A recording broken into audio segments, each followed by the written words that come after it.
নমস্কার, আমি রীতি আর আপনারা শুনছেন গল্পকথক রীতি শর্ট স্টোরি চ্যানেল। আপনাদের যদি আজকের গল্পটি ভালো লেগে থাকে অবশ্যই চ্যানেলটি সাবস্ক্রাইব করে রাখবেন, কমেন্টে কিন্তু জানাতে ভুলবেন না। তো চলুন শুরু করি আজকের গল্প। আমার 14 বছরের বিবাহিত জীবনে আমি কি করুণাকে কোনোদিন অবহেলা করেছি? ছেলেমেয়েদের সুখ দুঃখ সম্বন্ধে কোনো দিন কি নিসচেতন ছিলাম?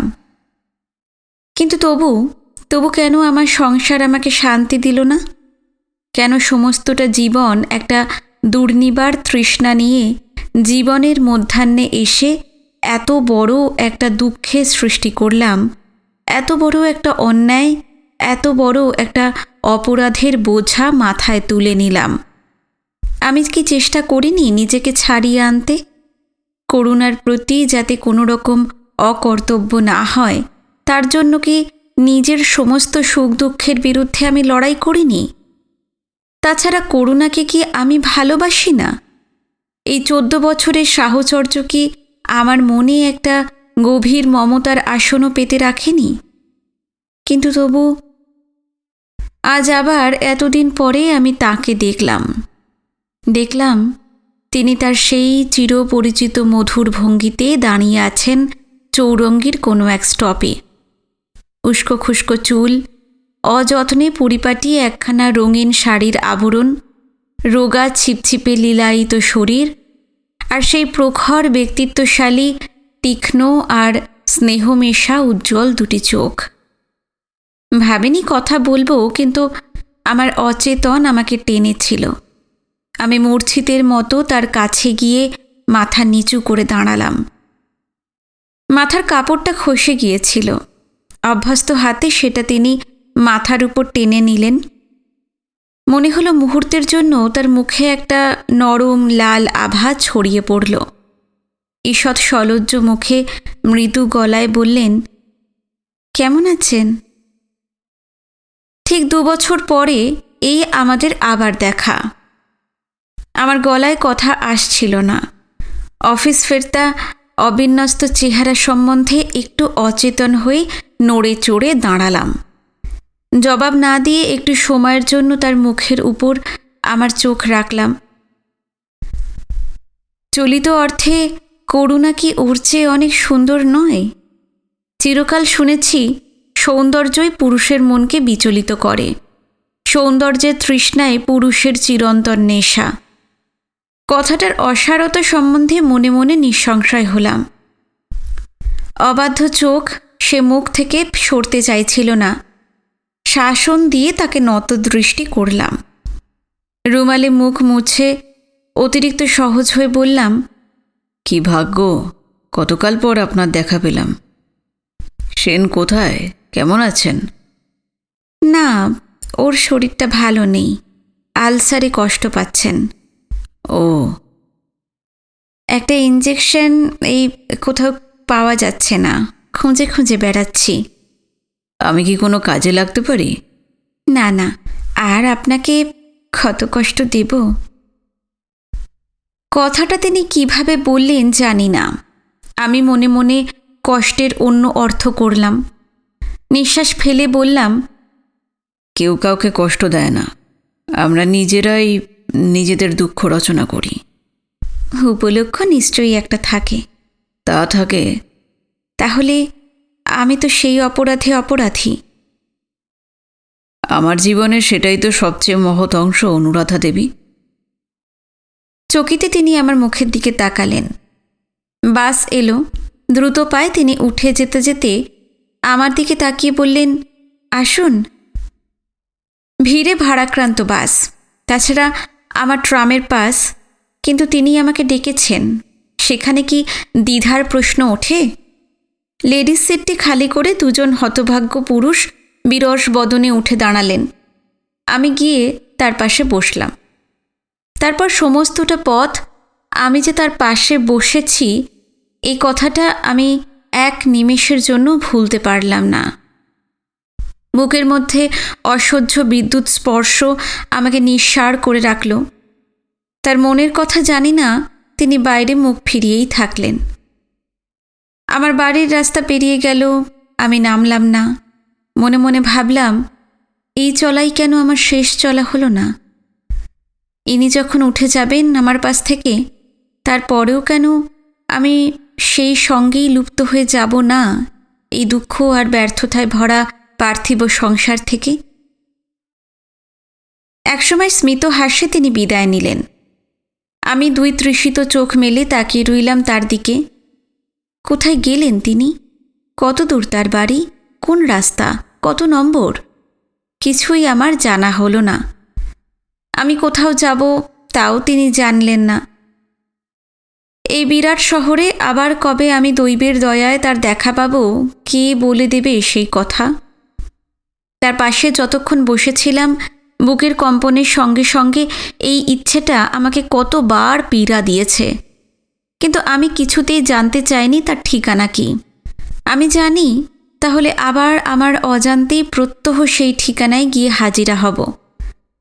দিনান্তে তাকে দেখবার লোভ আমি কিছুতেই সামলাতে পারব না। 21 বছর বয়সে বিয়ে করেছি। একটু উশৃঙ্খল ছিলাম। কাব্যে বর্ণিত কবির মতন আমার স্বভাব। বন্ধুদের সঙ্গে সময়ে অসময়ে আড্ডা দিয়েছি। কখনো নিরলা নির্জনে বসে একা একা সমস্ত রাত কাটিয়েছি। মনে হলে সমস্ত দিন বন্ধ ঘরে কবিতার বই বুকে নিয়েও দিন কেটেছে। ছাত্র হিসেবে তুখোড় ছিলাম, কিন্তু অনিচ্ছার জোরে পরীক্ষার ফল কিছুতেই ভালো করিনি। শুনেছি আমি জিনিয়াস, হতে পারে। একসময় বাঁ হাত দিয়েও যা লিখেছি তাই নিয়ে তো ছাত্রমহল মেতে উঠেছে। আমার আকার প্রকার নকল করবার লোকেরও অভাব ছিল না। আমি মানুষটা উদ্দাম, সলজ্জ সুকণ্ঠ হওয়াকে আমি কাপুরুষতা মনে করেছি। অল্প বয়সে মা মারা যান। বাবা ছিলেন স্নেহশীল। ইচ্ছাতে বাধা না পেয়ে পেয়ে উদ্দামতা যখন চরমে ঠেকল, তক্ষুনি বাবা বিয়ে দিলেন। কিছু যে অনিচ্ছা ছিল তাও না, কোনো স্বপ্নও ছিল না। শুনলাম বউ সুন্দরী, কৌতূহল বোধ করলাম না। সুন্দর মেয়ের প্রতি আমার লোভ ছিল না। আসলে কোনো মেয়ের প্রতিই আমার লোভ ছিল না। মেয়েরা আমার কাছে খেলার মতো, ইচ্ছে করলেই তাদের জয় করতে পারি। সেই জয়ে কোনো কৃতিত্ব ছিল না বলে তার প্রতি আকর্ষণ আমার শিথিল ছিল। বিয়ের প্রথম রাত্রে প্রদীপের স্বল্পালোকে আমি যখন করুণাকে দেখেছিলাম, ভালো লেগেছিল। সাগ্রহে হাত বাড়িয়েছিলাম তার দিকে, কিন্তু স্পর্শ করবার সঙ্গে সঙ্গেই আমার সমস্ত উৎসাহ স্তিমিত হয়ে এলো। আমি তখনই জেনেছিলাম এ আমার চাওয়ার পাওয়া নয়। কি চাই তা জানি না, কিন্তু আমি যে পেলাম না তা বুঝেছিলাম। একটি মেয়ের শরীরের স্বাদ নিতান্ত জৈব কারণেই আমাকে আকর্ষণ করল। অপূর্ব অনির্দেশ্য কোনো ঐশ্বরিক আনন্দ আমি সেখানে আবিষ্কার করতে পারলাম না। তারপরে আমি যখনই করুণাকে আদর করেছি, ওর লাল রঙের পাতলা ঠোঁটে চুমু খেয়েছি, নরম সাদা সুঠাম শরীরের আলিঙ্গনে নিজেকে নিষ্পেষিত করেছি, একটা দুর্নিবার অভাব বোধ তখন আমাকে সেখান থেকে বিচ্ছিন্ন করেছে। কি যেন নেই ওর মধ্যে। ফলে বউয়ের প্রতি আমার অমনোযোগ স্বজনদের চক্ষুশূল হল। বাবা বললেন, এমন বারমুখ ছেলেকে নাকি কোনো মেয়েই ঘরে বাঁধতে পারে না, তা নইলে এমন লক্ষ্মী। আমি জানি ও ভালো মেয়ে, শান্ত, বাধ্য, নম্র। আমার প্রতি ওর অখণ্ড মনোযোগ। ও জানে আমি ওর স্বামী, ইহকাল পরকালের পরম দেবতা। আমি এও জানি বিপদের দিনে করুণার চাইতে বড় বন্ধু আমার আর কেউ নেই। আর সেই জন্য আমিও ওকে দয়া করি, মমতা করি, স্নেহ করি, কিন্তু আকর্ষণ বোধ করি না। আমার অশান্ত আত্মার সহচরী ও নয়, ও হতে পারে না। ওর মধ্যে আমাকে আকর্ষণ করবার মতন তিলতম শক্তিও নেই। কিন্তু করুণা অসুখী হল না, বরং ওর মনে হয়েছিল স্বামী ভাগ্যে ও কোনো কোনো মেয়ের ঈর্ষাভাজনই হতে পারে। স্বামী সম্বন্ধে কয়েকটি নীতি ওর জানা ছিল। দুশ্চরিত্র হবে না, মদ খাবে না, স্ত্রীকে অকারণে গালিগালাজ করবে না, কিনে কেটে এনে দেবে, সিনেমা থিয়েটারে নিয়ে যাবে। বলাই বাহুল্য, ইচ্ছায় না হোক অনিচ্ছায়ও আমি ওর প্রতি এই কর্তব্যগুলো পালন করতাম। আমি জানি ওকে যে আমার মনটা দিতে পারলাম না সেই জন্য ওর দুঃখ বোধ নেই, কিন্তু আমার আছে। আমি তাই এইভাবেই ওকে সুখী করবার চেষ্টা করলাম। পুরুষ মানুষ স্ত্রীলোকের আঁচল ধরা না হওয়াই ভালো, এই উক্তি আমার স্ত্রীর মুখে প্রায়ই শুনেছি। ননদিনীদের সঙ্গে নিন্দা চর্চার আসরে ও প্রায়ই বলতো, পুরুষ মানুষ যতক্ষণ বাইরে থাকে ততক্ষণে নিরিবিলি। কোনো একদিন অভিমান ভরে বলেছিলাম, আমি যত দূরে থাকি ততই তো তোমার ভালো। স্ত্রী বিগলিত হয়ে বলল, না গো না, স্বামী সঙ্গের মতন পুণ্য আছে নাকি? পুণ্য? মনটা নিমেষে বিষ হয়ে গেল। আমি কি ওর পুণ্যের কাণ্ডারি হয়ে থাকতে চাই? আমার মুখের পরিবর্তনে ঘাবড়ে গিয়ে বলল, কি হলো, রাগ করলে? না। তবে অমন মুখ করলে কেন? এমনি। না, এমনি নয়। আমি জানি আমাকে তোমার একটুও পছন্দ হয়নি। আমি যা বলি তাই। কথা শেষ না করেই ও চোখে আঁচল দিল। বিরক্তিতে আমার সমস্ত চিত্ত বিমুখ হয়ে উঠল। আমাদের ঘন ঘনই ছেলেপুলে হতে লাগলো। বছর বছর সন্তান ধারণের চাপে আর পালনের চাপে আমার সঙ্গে সম্পর্কটা করুণা আরও সুদূর করে আনল। ক্রমে রাত্রিবেলা একসঙ্গে শোয়া ছাড়া অন্য সহযোগিতা প্রায় মুছেই গেল আমাদের জীবন থেকে। মনে করেছিলাম সাহিত্যিক হয়ে জন্মেছি, বিধাতার প্রচণ্ড আশীর্বাদের অধিকারী হয়েছি, অতএব আমার জীবন অন্য সকলের চাইতে স্বতন্ত্র। আমি আলাদা, আমি অনন্য সাধারণ। আমি কি মিশে যেতে পারি সংসারের ভিড়ে? সহস্র সঙ্গের মধ্যেও আমি একা। কিন্তু কার্যকালে সবই গেল উল্টে। বছরে 4টে গল্প লিখে সময় সুযোগ মতো বসে বসে 5 মাস ধরে একখানা উপন্যাস রচনা করে ছেলেদের দুধ জোটানো সম্ভব হলো না। বরং লিখে লিখে যে কাগজ নষ্ট করব তা বিক্রি করলে 3 দিনের বাজার আসতে পারে। শান্ত স্বভাব করুণা মাতৃত্বের ফলে খিটখিটে হয়ে উঠল। প্রতিভা কথাটা তার বুদ্ধির অগম্য। মানুষকে সে ধন দিয়ে, জন দিয়ে আর প্রচলিত অর্থে বিদ্যা দিয়ে বিচার করে। আমার মধ্যে এই 3টিরই অভাব আস্তে আস্তে তাকে পীড়া দিতে শুরু করল। আমি যখন উদাস দৃষ্টি মেলে আকাশের দিকে তাকিয়ে থাকি, কোনো বই পড়তে পড়তে আমার মন যখন একটি অপার্থিব আনন্দে আর দুঃখে অভিভূত হয়ে ওঠে, মনে মনে যখন আমি মহৎ একটা সৃষ্টির প্রেরণায় নিঝুম হয়ে বসে থাকি, ও তখন ঘুম পাড়াতে পাড়াতে আমাকে বকে, অলস, নিষ্কর্মা, বিদ্যাহীন। হঠাৎ সচকিত হয়ে মুখের দিকে তাকাই। মৃত্যুর মতন একটা হিমশীতল স্পর্শ যেন তার মুখ থেকে বেরিয়ে এসে আমার বুক বেয়ে বেয়ে কোথায় নেমে যায়। গলা বন্ধ হয়ে আসে। কিচ্ছু বলি না, চুপ করে উঠে দাঁড়াই, জামা গায়ে দিয়ে বেরিয়ে যাই। যখন ফিরি তখন করুণার শ্রান্ত শরীর ঘুমের আবেশে গভীর। হয়তো আমাদের বছর বছর ছেলেপুলে হতো না যদি করুণার সঙ্গে সম্পর্কটায় আমার মনেরও কিছু যোগাযোগ থাকতো। ওর সঙ্গে কথাবার্তার পরিধি আমার এতই সংক্ষিপ্ত ছিল যে বন্ধুতার কোনো অবকাশই আমি সেখানে খুঁজে পাইনি। চেষ্টা করেছি, ফল হয়নি। আমাকেও ও স্বামী হিসেবেই দেখত, মানুষ হিসেবে নয়। স্বামীর সঙ্গে স্ত্রীর কর্তব্য পালনে সে বিমুখ ছিল না বলেই ছেলেপুলের সংখ্যা একটু বেড়ে গিয়েছিল। ও যদি আমার সঙ্গে একটু ঝগড়া করত, নিজের অস্তিত্বটা জানাবার জন্য যদি তিল পরিমাণ পরিশ্রম করত, তবু যেন আমি কিছু খুঁজে পেতাম ওর কাছে। কিন্তু সেই দিকটা ওর বোবা। দোষ ওর নয়, দোষ আমারই। আমি সকলের চাইতে অদ্ভুত, ও তো আর সকলের মতোই। হয়তো একজন সাধারণ স্বামীর পক্ষে ওর মতন স্ত্রী পাওয়া নিতান্তই ভাগ্যের কথা হতো। আমার সঙ্গে যুক্ত হয়েই এমন হলো। আসলে বিয়ে করাই আমার উচিত ছিল না। অপেক্ষা করা উচিত ছিল সেই মেয়ের জন্য যার পদক্ষেপে আমার সমস্ত জীবন ফুলে ফুলে সমৃদ্ধ হয়ে উঠত, যে সত্যিই আমাকে ফোটাতে পারত। মা পাখি যেমন তা দিয়ে তার সন্তানকে ফোটায়, স্বামীকে বিকশিত করতে স্ত্রীরও ঠিক ততখানি উত্তাপেরই প্রয়োজন। এই দুটোই কি সমান পর্যায়ে পড়ে না?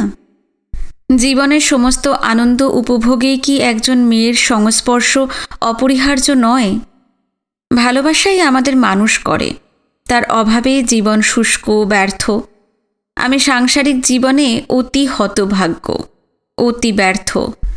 আমার এই ব্যর্থতা সম্বন্ধে আমি সততই সচেতন ছিলাম। আমার কিছুই ভালো লাগতো না। প্রথম ছেলেটির জন্ম আমাকে অনেকখানি শান্তি দিয়েছিল, কিন্তু 2 বছর বয়সে তার মৃত্যু হলো। তখন আমার দ্বিতীয় সন্তান 10 মাসের। পাগলের মতন মেয়েটিকে আমি ভালোবাসলাম। সেই সময়েই আমার জীবনের যেন একটু ভারসাম্য এলো।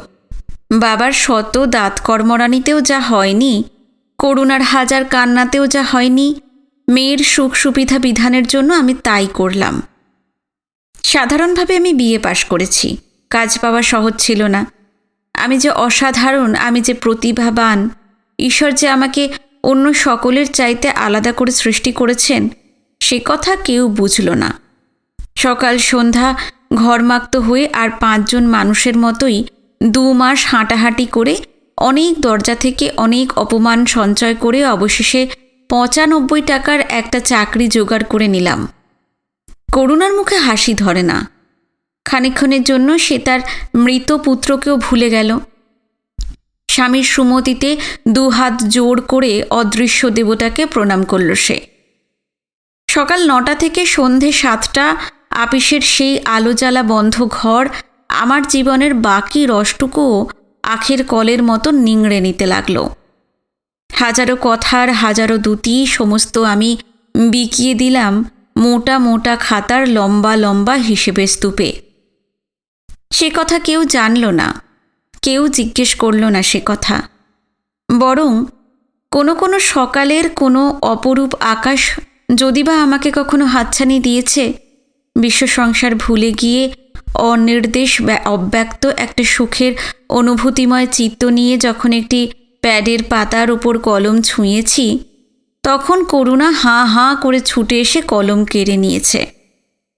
এই করে তুমি চাকরিটা খোয়াবে নাকি? হ্যাঁ, বেলা কটা জানো? নরম ফুলের আস্তরণে ঢাকা সুগন্ধে ভরা কুঞ্জ থেকে যেন হঠাৎ লক্ষ লক্ষ সাপ এসে আমাকে পেঁচিয়ে ধরল। সমস্ত রক্ত ঠান্ডা হয়ে গেল তাদের আলিঙ্গনে। ছাড়াবার উপায় নেই। আমার যন্ত্রণা হয়েছে, অসহ্য যন্ত্রণা হয়েছে। ছেলের মৃত্যুতেও আমার এত কষ্ট হয়নি। মনে মনে ভেবে দেখেছি, এ থেকে বিচ্ছিন্ন হবার কষ্টের চাইতে বড় দুঃখ পৃথিবীতে আমার আর কিছুই ছিল না তখন। তারপরে আমার আরও 2টি সন্তান হলো। চাকরিতে অভ্যস্ত হলাম। 9 মাসে 6 মাসে একটা গল্প লিখতেও আলস্য বোধ করলাম। তারপর জীবনের সমস্ত শুভ মুহূর্তকে নিয়তির পায়ে বিসর্জন দিয়ে যখন আর্থিক উন্নতির বেশ একটা বড় রকমের চূড়োয় এসে নিঃশ্বাস নিলাম, তখনই আমার সমস্ত জীবনের সেই আকাঙ্ক্ষিত মানুষটি এসে দাঁড়ালেন আমার চোখের সামনে। সেনের সঙ্গে আমার অনেককালেরই পরিচয়। চমৎকার লোক। তার মধ্যে আমি আমারই পরিশোধিত সংস্করণ দেখেছিলাম। তিনি ছিলেন ভদ্র, বিনয়ী, অথচ তেজস্বী পুরুষ। আর আমি ছিলাম দুর্বিনীত, দাম্ভিক, কঠোর। আমি জানি তার মতো সার্থক জীবন পেলে আমিও তার মতোই নম্র হয়ে উঠতাম। পৃথিবীকে আমিও তার মতোই ভালোবাসতাম। আমার চোখেও প্রতিভার দীপ্তির সঙ্গে সঙ্গে নামতো প্রশান্তির ছায়া। শান্তি আর স্নেহের সমাবেশে আমার দৃষ্টিও গভীরতায় অতল হতো। কারোর বাড়ি যাওয়া, কারোর সঙ্গে সংস্রব রাখা আমার জীবন থেকে একেবারে মুছে গিয়েছিল। কোনো এক সভায় আমরা দুজনে অনেককাল পরে আবার একত্রিত হলাম। সেনকে দেখে আমি অবাক হয়ে গেলাম। মৃদুমধুর কথা আর সুকণ্ঠ সলজ্জ ভঙ্গিতে তাকে আমার এত ভালো লাগলো বলতে পারি না। সভার শেষে তিনি আমাকে তার বাড়িতে আসবার জন্য অনুরোধ জানালেন। আমি বিনা দ্বিধায় আমার স্বভাব বিরুদ্ধ কাজটি নিঃশব্দে সম্পন্ন করলাম। খুশিতে উজ্জ্বল হয়ে তিনি আমাকে অভ্যর্থনা করলেন।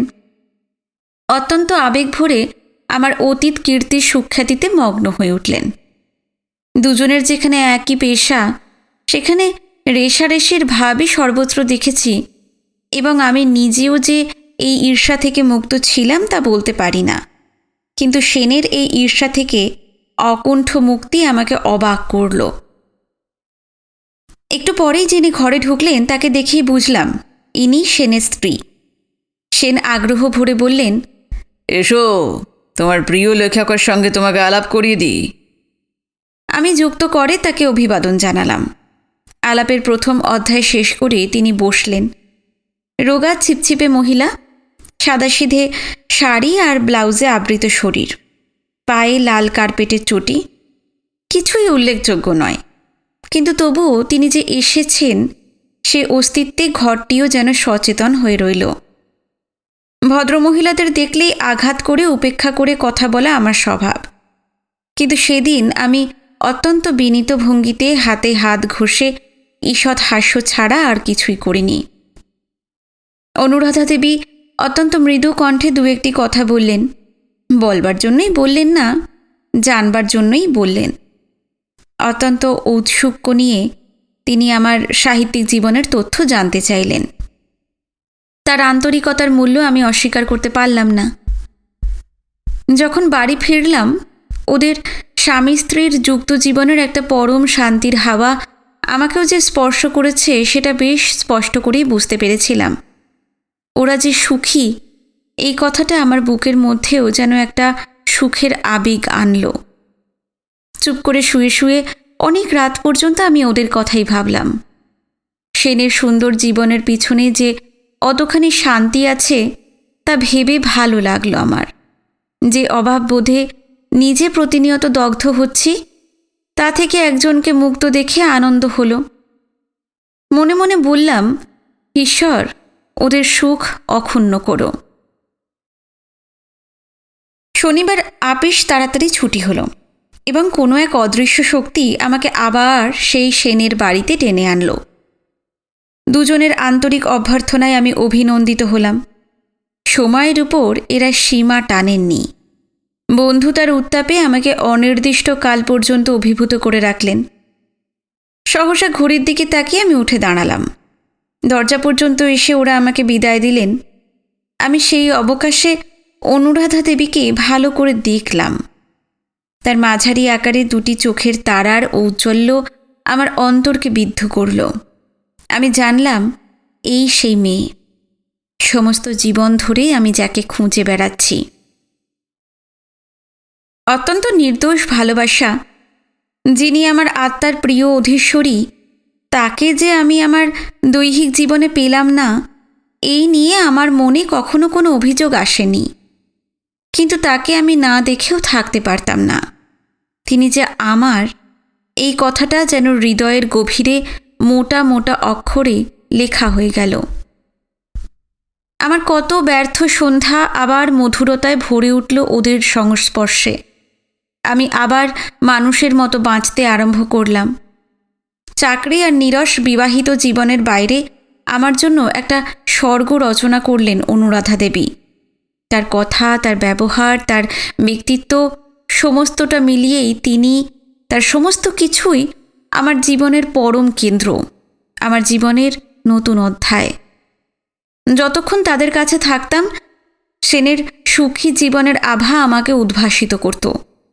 অনুরাধা দেবীর পরিচ্ছন্ন বুদ্ধি আমাকে সম্মোহিত করত। সময় যে কেমন করে গড়াতো আমি জানি না। নিতান্তই না উঠলে নয় এমন একটা সময় নিজেকে জোর করে আমি বিচ্ছিন্ন করতাম। বাড়ি ফিরে ঢাকা ভাত খেয়ে শুতে যেতাম। করুণা ঘুমের মধ্যেই আড়মোড়া ভেঙে বলতো, এলে রোজ রোজ এত রাত করে কেন ফেরো বলো তো? আমি জানি এই কথা সে জবাবের প্রত্যাশায় বলেনি। পুরুষ মানুষ সন্ধেবেলা তাসপাশা খেলতেই বেরোবে, তাই নিয়ে অকারণ অভিমান তার ছিল না। আমার সেটাও একটা বাঁচোয়া ছিল। শুতে শুতে রাত 12টার বেশি হতো। শুয়েও আর ঘুম আসতো না। আমার চোখকে অনুরাধা দেবী তার রোগা ছিপছিপে শরীরটি দিয়ে ভরে রাখতেন। আমি মনে মনে তার স্পর্শ অনুভব করতাম তার সান্নিধ্য স্বপ্নে বিভোর হয়ে পড়ে থাকতাম। তারপর হঠাৎ আমি যেন আর একটা মানুষ হয়ে উঠতাম। আমরা দুজনেই যেন একই আত্মা, একই দেহ। এতক্ষণে সেন যে অনুরাধা দেবীকে নিয়ে এক শয্যায় শুয়েছেন, অনুরাধা দেবী যে তার প্রাণের প্রাচুর্য নিয়ে এতক্ষণে তাকে ভরে তুলেছেন, নিরালা নিভৃত হয়ে ওরা পরস্পর যে পরস্পরের মধ্যে বিলীন হয়ে গেছেন, এ কথা কল্পনা করতে করতে হৃদয়ে ঘন ঘন কম্পন হতো। বুকের মধ্যে কি যেন আমাকে বলে দিত, সে সুখ আমারই। এই সময়টায় সত্যি আমি সুখী হয়েছিলাম, খুব সুখী। সমস্তটা দিন গেলেই যে সন্ধ্যা, এই কথাটা আমাকে নতুন জীবন দিল। নতুন প্রাণের অঙ্কুরে আমি আবার সতেজ হয়ে উঠলাম। আপিসের হিসেবের খাতার স্তূপেই আমি আবার স্বপ্ন খুঁজে পেলাম। আমার বহুদিনের বিরহশীর্ণ খাতার পাতা আবার কালো কালির অক্ষরে ভরে উঠল। অনুরাধা দেবীর সাগ্রহ অভ্যর্থনায় পরিপূর্ণ হয়ে উঠল আমার জীবন। শুধু চোখে দেখা আর কাছে থাকা, এর বাইরে আমার ইচ্ছা যেত না। আমার দৃষ্টি কখনো বিহ্বল হতো কি না জানি না, কিন্তু কিছুদিন পরে আমি লক্ষ্য করলাম অনুরাধা দেবী কেমন যেন হঠাৎ বিষণ্ণ হয়ে উঠেছেন। আমি আর সেন যুক্ত হয়ে তাকে ঠাট্টা করতাম, তার আনন্দের উপাদান হবার চেষ্টা করতাম, কিন্তু তার চোখে বেদনার ছায়া দেখা দিল। কোনো এক স্তব্ধ দুপুরে কাজ করতে করতে হঠাৎ সেই চোখ আমাকে ডাকল। আপিস করা আমার পক্ষে আর সম্ভব হলো না। অদম্য ইচ্ছার বেগে আমি বেরিয়ে এলাম রাস্তায়। অনেক ভাবলাম, শাসনের আঘাতে ক্ষতবিক্ষত করলাম হৃদয়কে, কিন্তু তবু একসময় আমি সেনের সেই অপরিসর বসবার ঘরটিতে নিজেকে আবিষ্কার করে ঘরমাক্ত হয়ে উঠলাম। বলাই বাহুল্য, সেন বাড়ি ছিলেন না। ঘুম ভাঙা চোখে অনুরাধা দেবী উঠে এলেন। আমাকে দেখে মৃদু হেসে বললেন, বসুন। আমি তাকিয়ে রইলাম তার দিকে। ঈষৎ রক্তাভ চোখে কিসের ছায়া।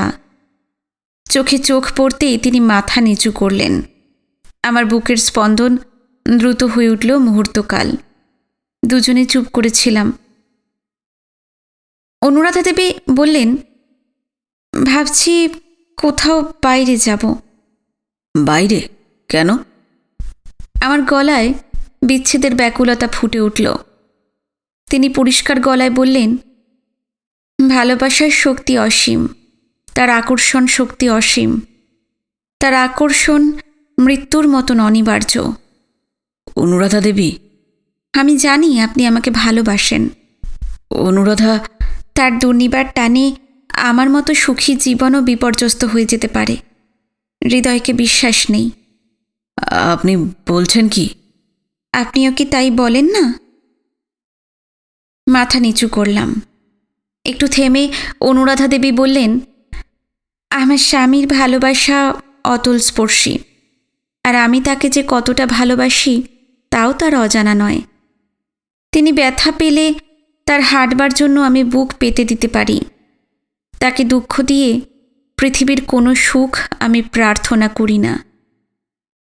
আমি স্ত্রীলোক হয়ে এমন কথাও মনে মনে ভাবি, তিনি যেরকম নির্ভরশীল অসহায় মানুষ, তাকে ফেলে যেন আমার মৃত্যুও না হয়। কিন্তু আমি আস্তে আস্তে উঠে দাঁড়ালাম। নিজেকে প্রচণ্ড শক্তিতে বিচ্ছিন্ন করবার জন্য পা বাড়ালাম।